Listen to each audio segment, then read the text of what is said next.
Bienvenue dans le podcast de Ferrari. Si tu ne les connais pas, c'est le petit barbu qui gesticule les bras sans arrêt. Grossier, insolent et vulgaire, il essaye chaque mercredi d'apporter des éléments de réponse à une question. Alors, éloigne tes enfants, installe-toi confortablement, prends un petit café et déguste. Hello. Alors, toujours la vendeuse de tacos là qui introduit. On est parti pour le podcast de Ferrari. Écoute, nouvelle question. Nouvelle question posée par le jeune, j'en sais rien en fait, par Jordan Inart, toujours par mail, hugo.ferrari@laposte.net. Comment tendre son arc? Non. Comment tendre vers les chaussures minimalistes? Bonne question ça, Jordan. Très bien, très très bonne question. Donc, comment tendre vers les chaussures minimalistes? Alors, je sais pas trop ce qu'il entendait par chaussures minimalistes, parce que souvent, on parle du zéro drop. Alors, moi, je cours en ultra. Elles ont toutes un drop zéro, mais je m'en fiche un peu du drop. Enfin, encore que, tu vois, je suis pas une pute, je peux pas me balader avec un drop de 12. Mais, le drop qui soit de 4 mm ou de 0, ça me fait ni chaud ni froid. Ce qui m'intéressait surtout chez Altra, c'est la largeur de la two-box, comme ils disent ça. Je sais même pas comment ça se dit en français, tu vois, je sais même pas s'il y a un mot. Bref, moi j'ai le pied super carré. Et donc mes orteils devant n'ont jamais de place dans les chaussures, sauf dans les Altra. Donc voilà, boum pour l'explication. Et donc ouais, souvent on parle de chaussures minimalistes, puis les mecs ils sont là à visualiser uniquement le drop. Et c'est bien, mais pas que. En fait, quand on se rend sur le site, l'excellent site internet La Clinique du Coureur, donc qui a été initialisé par celui qui nous fait marrer en vidéo, là, le Canadien ou Québécois, enfin ou les deux en même temps, Blaise Dubois, donc il a un accent, c'est exceptionnel, hein, l'accent québécois, c'est génial. Et donc La Clinique du Coureur, c'est lui. Après, il a développé ça, il forme des mecs, enfin des trucs. Donc leur site est pas mal, hein, il est mis à jour régulièrement. Et donc sur leur site, ils te disent justement ce que c'est une chaussure minimaliste. Donc en fait, ça remplit 5 critères. Un critère de flexibilité, il faut pouvoir la tordre dans tous les sens. Un critère de poids, il faut être le plus léger possible. Un critère d'épaisseur, alors ça, qu'est-ce que c'est? C'est la semelle en gros. Alors lui, il la mesure sous le talon, mais tu m'as compris. La taille de la semelle, si tu veux. Par exemple, chez Altra, tu as la supérieure, qui est la petite chaussure de trail. Elle a une épaisseur de semelle de 23 mm.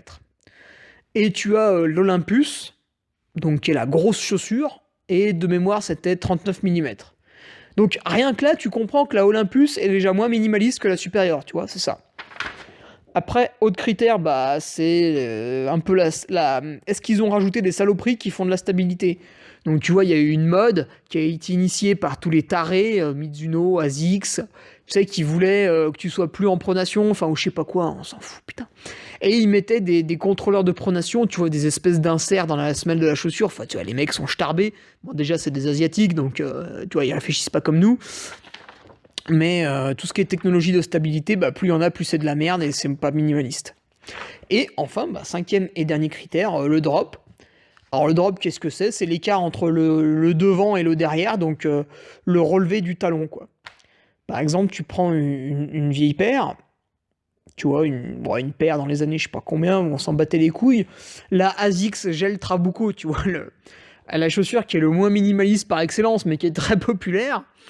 Donc celle-là, elle avait le talon qui était vachement plus relevé que la partie avant, donc je sais pas, il y avait peut-être 10 mm, 12 mm de drop. Mais voilà, c'est la différence entre l'avant et le derrière. Voilà pour la présentation. Donc ça, encore une fois, hein, c'est tout vachement bien expliqué sur le site La Clinique du Coureur. Et puis l'ami Blaise Dubois sur YouTube, tu peux le retrouver, il fait pas mal de vidéos sympas. Il survole, hein, il pourrait aller plus loin, je pense, mais vu qu'il propose aussi des conférences, qu'il propose aussi des formations, donc tu as des kinés qui peuvent assister à leurs formations, puis après ils affichent chez eux un petit truc, La Clinique du Coureur, donc ça c'est pas mal. Quand tu vas chez ton kiné et puis qu'il y a le diplôme comme quoi il a suivi des formations de La Clinique du Coureur, tu sens que tu vas pas parler à un imbécile, tu vois. Non, je dis pas que les autres sont des imbéciles, mais je l'avais évoqué dans d'autres podcasts, quand tu te rends chez un praticien, bon, n'importe qui, hein, un ostéo, un kiné, un chiropracteur, enfin ce que tu veux, si le mec pratique ton sport, tu vois, déjà le dialogue sera plus évident. Euh, Alors oui, pour soigner le débutant, ça va toujours aller. Maintenant, le mec qui pratique un tout petit peu, quand il va aller chez son kiné, tu vois, tu vois par exemple le syndrome, enfin le TFL, tu vois, il connaît, il n'a pas besoin que son kiné lui explique. Par contre, il a besoin de trouver des exos pour le, voilà. Donc, il faut aller chez un mec qui pratique. Pareil, le gars qui fait du tennis, il a une épicondylite, là, je sais pas quoi, la tendinite du coude. Bon, bah, s'il va chez son kiné c'est un pratiquant de tennis, il aura une foule de trucs super à mettre en place pour qu'il puisse continuer à pratiquer sans se faire boubou. Alors qu'un mec plus générique va plutôt le mettre au repos et simplement soigner son inflammation. C'est bien, mais ça va pas aider le pratiquant avancé. Bref, c'était la parenthèse. Et donc, ouais, t'as plein de kinés, t'as plein de praticiens, enfin, ou même, je pense, des mecs lambda, qui suivent les formations de Blaise Dubois, et du coup, qui sont vachement plus intelligentes, vachement plus formées sur le truc, sur le minimalisme, et qui pourront pas mal t'expliquer aussi. Alors, il y a Thibaut Barognan qui a suivi aussi pas mal les conférences de Blaise, qui est pas mal fourré avec lui. Thomas Laure Blanchet qui a ouvert sa clinique là, à Clermont-Ferrand, très intéressant aussi. Bon, pareil, il est maqué avec Blaise, je sais pas quand, souvent. Puis bon, vu son niveau en plus en course à pied, tu vois, quand il, hein, c'est comme quand tu serres la main du champion du monde de catch. Bon, bah tu sens que tu serres la main à un bonhomme. Quand tu discutes de course à pied avec Thomas Laure Blanchet, bon bah voilà, tu sens que tu discutes pas avec ta voisine. Donc c'est intéressant. Ceux qui sont sur Clermont et qui ont envie de se faire soigner, bah voilà, vous avez une bonne adresse. Et revenons un petit peu à comment tendre vers la chaussure minimaliste. C'était quand même l'objet de la question du jour. Donc, la chaussure, elle est définie par 5 critères. Et toujours sur ce site, sur la clinique du coureur, le mec, en fait, t'as listé... Bon, alors, il en manque plein, hein, parce qu'il a pas le temps, enfin, je sais pas quoi. Il a listé pas mal de chaussures, et il a donné leur indice minimaliste. Il a même mis un petit onglet où tu peux le faire toi, tu vois, en rentrant le drop de ta chaussure, si tu le connais, en rentrant son poids, etc. Tu peux commencer à deviner un peu l'indice minimaliste de ta chaussure. Donc l'indice minimaliste, c'est pas compliqué, il va de 0 à 100. 0, je cours avec les escarpins de Tati Simone. Et puis 100, je cours pieds nus dans l'herbe et je m'en bats les couilles. Donc bien sûr, tu vois, 100, ça va être compliqué. Mais je crois que les Salomon Sense, tu vois, c'est la Kilian, tout ça, elles doivent être entre 70 et 80 de mémoire. Hein. Pareil, les Ultra supérieures, elles doivent être vers 70-80. Donc grosso modo, les mecs qui courent un peu léger en trail, ils sont entre 70 et 80. Et puis après, les tarés qui courent vraiment en Vibram, eux, ils sont au-dessus de 90. Moi, ça me semble un peu chaud. Mais après, pourquoi pas, tu vois, en étant speaker, j'en vois plein sur les courses qui arrivent. Enfin, plein. Non, j'en vois que quelques-uns, mais ces énergumènes, en fait, du coup, tu les mémorises vachement mieux.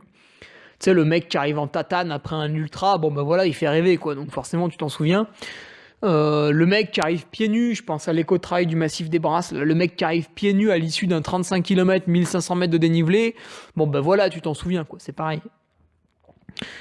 Mais à chaque fois, c'est chez ces gens-là, ils te disent pas ouais, je courais avec mes Oka, puis le lendemain, je me suis dit tiens, je vais courir pieds nus. Non, il y a eu une phase de transition. Alors la phase de transition, quelle est-elle ? C'est très simple. Aujourd'hui, tu cours avec telle paire de chaussures. Essaye de trouver son indice minimaliste. Soit tu as un coup de bol, elle est référencée sur le site à Blaise Dubois, la clinique du coureur. Soit tu utilises un peu son appli là pour déterminer son indice minimaliste. Bon, on n'est pas à quelques pourcentages près. Admettons, tu vois, entre 0 et 100, elle est à 40, ta chaussure. Et puis toi, tu veux la nouvelle paire, tu veux la supérieure de chez Altra, qui est à 70. Je sais plus, hein, mais je crois que c'était à peu près ça, ou 80. Bref, tu veux passer de 40 à 70. Alors là, qu'est-ce qui se passe ? Il y a un écart de 30, tu vois, 70 moins 40 égale 30. On est tous allés en CO2. Et cet écart de 30, il va te falloir 3 mois pour le gommer, parce que, en gros, Blaise, ce qu'il en a, donc expérience terrain, plus ses recherches, plus ceci, plus cela, enfin bref, expérience de l'homme intelligent, il a dit que pour augmenter de 10, ton indice minimaliste, il te fallait 1 mois. Donc là, tu veux augmenter de 30, il te faut 3 mois. Alors, bien sûr, ça c'est une hypothèse, c'est un cas générique. Peut-être que tu fais partie de la catégorie des gens, entre guillemets, chanceux, qui s'adaptent beaucoup plus vite au stress de la vie. Tu vois, un petit peu, il y a des gens comme ça, tu vois, tu prends 2 personnes, tu leur fais bouffer la même chose, il y en a un, il va être un tout petit peu plus gros que l'autre. Voilà, on n'a pas tous le même corps, on n'a pas tous les mêmes qualités de récupération, etc. On s'adapte pas tous au stress. Il y a des gens, ils vont au travail, ils vont faire un burn-out dès qu'on va leur mettre 2 dossiers sous le nez, puis il y en a d'autres, ils vont pouvoir bosser 13 heures par jour pendant des jours, des années, etc. Donc on s'adapte pas tous pareil. Néanmoins, la moyenne c'est ça. Tu veux augmenter de 10, il te faut 1 mois. Donc là, tu veux passer d'un indice de 40 à un indice à 70. Grossièrement, il te faudra 3 mois. Ta transition, elle va durer 3 mois. Au bout de ces 3 mois, tu es censé pouvoir courir avec tes nouvelles chaussures sans aucun souci, sans aucune limitation de durée. Alors, bien sûr, il faut aider cette transition avec un rappel au niveau de la musculature. Parce que plus tu vas avoir un indice minimaliste, moins la chaussure va gommer tes conneries. Donc un mec qui court sans muscles, c'est possible. Enfin, avec des muscles de merde, c'est possible. Tu vois, sa chaussure va tout gommer. Une Oka, en fait, c'est magique. Quelque part, c'est intéressant, parce que le mec qui a plein de problèmes, parce qu'il est mal foutu, il a jamais fait de gainage, de muscu, il s'en bat la race. Bon, bah voilà, il met les Oka, il court sur un petit nuage. C'est vrai, il est content, on le comprend. Tu vois, la personne qui va faire 2 footings par semaine, en n'en ayant rien à foutre de l'aspect compétitif, développement personnel, etc., tu lui mets des Oka, puis c'est bon, elle te fait plus chier, c'est bon, quoi. Elle court sur son nuage et tout va bien. Maintenant, le gars qui va vouloir progresser, au bout d'un moment, il va falloir qu'il apprenne à muscler son pied. Et déjà, il va falloir qu'il apprenne tout court à muscler son corps. Donc là, on retombe sur mes 4 exos de musculation qui servent pour tout. Les squats pour toute la chaîne musculaire des jambes. Les mollets, alors très important, l'exo-mollet, hein, tu prends une barre, tu la charges comme un animal, tu la mets sur ton dos et tu montes sur la pointe de tes pieds. Voilà, tu vas voir, au bout d'un moment, tes mollets vont brûler. Objectif accompli. Donc ça va muscler tes mollets, le tendon d'Achille va super bien travailler, ça te permettra de ne pas avoir de bobo quand tu vas faire ta transition avec un drop plus bas. Puis après, bien sûr, les fentes, les montées de banc. Travail de la foulée également. En fait, le travail de la foulée, normalement, si d'un coup tu passes à des chaussures minimalistes, naturellement tu vas avoir une foulée qui va se mettre médio-pied avant-pied parce que tu pourras plus trop attaquer avec le talon comme un gros cochon, parce que ça va te faire mal. Mais néanmoins, tu peux travailler cette foulée. Alors pour travailler la foulée, tu peux faire tout un tas d'exos à la con en tripotant le zizi. Le mieux reste quand même de se mettre minable, chiffon, carpette sur un stade d'athlétisme. Tu te fais des séances de 200 mètres, de 300 mètres, de 100 mètres à fond. Voilà, de la VMA courte, pure et dure, un sprint, 100 mètres, 200 mètres, 300 mètres, ce que tu veux, tu y répètes 10 fois, 15 fois, 20 fois, avec, 30 secondes, une minute de récup, sprint, à fond, et en fait, naturellement, ton corps va adopter une bonne foulée. Parce que tu veux aller le plus vite possible, donc naturellement, il va avoir une belle foulée, quoi. À moins que tu sois vraiment un gros handicapé. Et puis, pour visualiser, donc effort mental, visualisation mentale du truc, tu peux acheter le livre Light Fit Running, courir léger. Pareil, je l'ai mis sur mon site, hein, donc www.hugoprès-de-Savoie, je mettrai en description, tu peux aller le commander là-dessus. Light Fit Running, donc là c'est un livre qui va te montrer, il est assez répétitif, mais néanmoins ça fait pas de mal, qui va te montrer comment avoir une belle poulaine, tu vois, une belle foulée. Donc travailler sa foulée, tu fais des exos de vitesse, ça va venir tout seul. Après, tendre vers une chaussure minimaliste tout de suite. Le cliché, c'est de dire ouais, tu vas te blesser. Oui, tu vas te blesser si tu fais une transition de merde. Si tu ne respectes pas le temps, si tu vas comme un sagouin, tu vois, t'es en train de courir avec tes ASICS gel Trabuco, c'est une bouse. Et puis le lendemain, t'es en train d'utiliser des Oka vanille, des Altra Vanish, tu vois, qui font 150 grammes sur de la route, bon bah là forcément tu vas te blesser. Donc voilà, respecte une belle transition et normalement il n'y a pas de souci. Exemple avec les... Comment ça s'appelle là, le peuple qui est en tatane tout le temps là, les Maoris, je sais pas quoi. Le livre Born to Run, pareil, je l'ai mis sur mon site, tu peux le commander, le lire, c'est génial. Tu sais les mecs, c'est les Indiens de je sais pas où là, dans le sud de l'Amérique. Les gars ils font 50 bornes par jour avec des tongs, et puis tu vois ils ont aucun problème. Parce qu'en fait ils sont habitués, ils font ça tout le temps. Après en fait la blessure en chaussures minimalistes, elle arrive quasiment jamais. Les seuls mecs blessés que j'ai vus vraiment sur des courses, en fait, c'est les mecs, ceux qui vraiment abusent, tu vois. Ceux qui donc vont courir en tatane, enfin, ou voire même pieds nus. En fait, là, il se pose un problème, c'est que ton pied est plus protégé. Bon, déjà, il n'y a plus de semelle, bon, ça, c'est ton problème.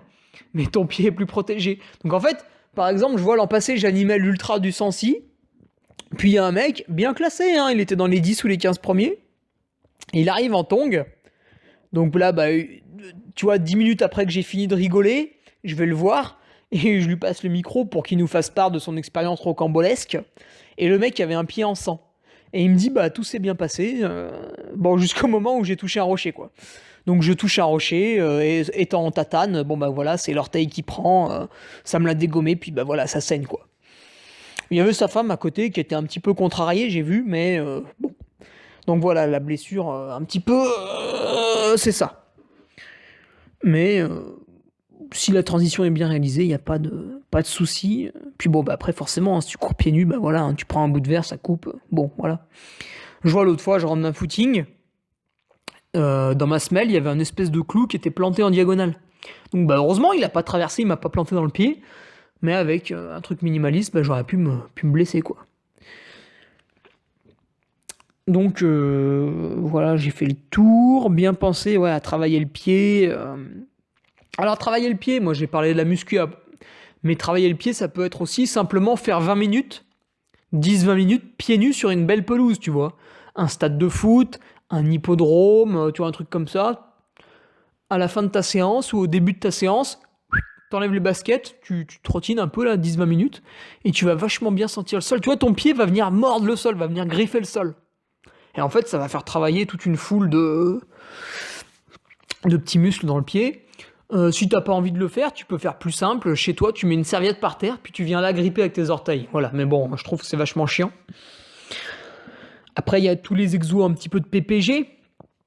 Préparation physique générale. Là, tout ce qui est bondissement, tu vois, tu vas faire le pendule. Tu bondis d'avant en arrière. Tu vas rebondir sur toi-même uniquement sur l'avant du pied sans faire toucher le talon au sol. Tu vas le faire sur une jambe, sur la jambe droite, gauche, etc. Tu vas faire le pendule, mais sur le côté. Donc là, tes chevilles vont vachement travailler, puis toujours en rebondissant uniquement sur l'avant-pied. Enfin voilà, tu vois, il y a toute une foule d'exercices pour dynamiser ton pied. Tu vois, tout ce qui est pied-cheville, là, ding, ding, ding, ding, ding, ding, ding. Faut que ça rebondisse partout. Voilà, c'est ça l'idée.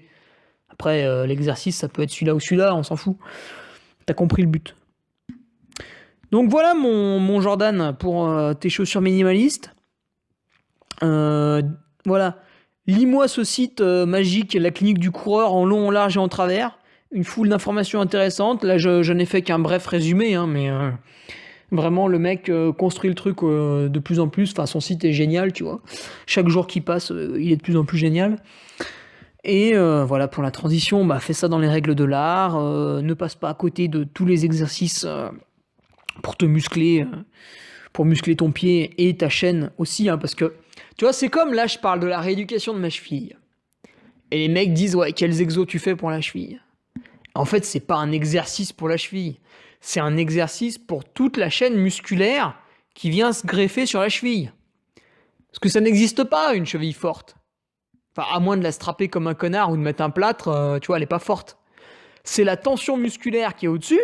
Est-ce que t'es bien gainé ou pas? Est-ce que tu vois, le muscle, il la tient bien ou pas? C'est ça qui fait que tu la tords ou pas.